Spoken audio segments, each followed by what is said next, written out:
and that is 7 air changes per hour.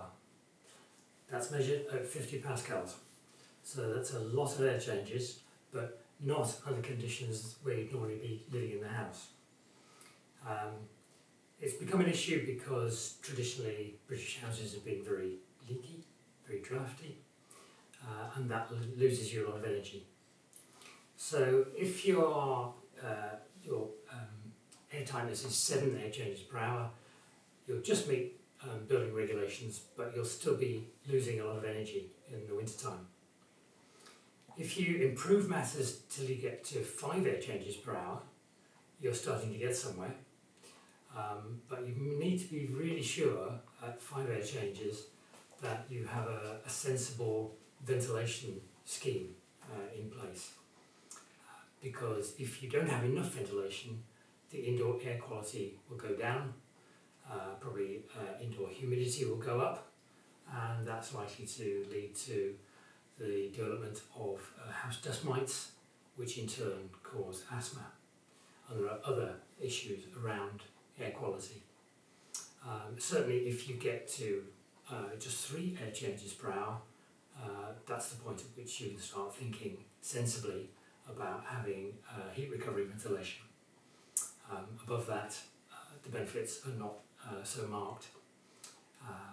But once you get into MVHR, heat recovery ventilation, then the air quality becomes the defining thing about your house, really. So builders have been interviewed who have the MVHR in their own home, and they're asked, if you were doing this again, would you still install MVHR? And they said, absolutely, because of the benefits in indoor air quality. So there are various standards you can go to.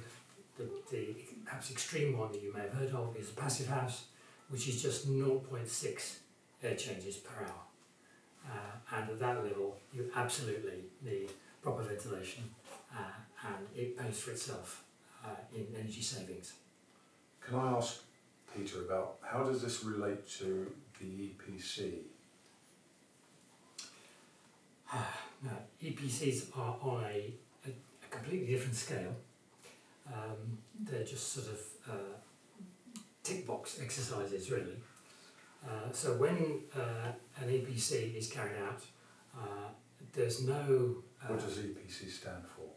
Energy Performance Certificate. There's no air tightness testing in that scheme, and there's no thermal imaging in that scheme either. It gives you a sort of ballpark idea of how well your house is doing, and in particular it points you in the right direction for what you can do to improve your energy efficiency in the most cost-effective way, because it is geared to costs. So, to answer your question, there's really no connection. Okay. So they are like parallel tracks.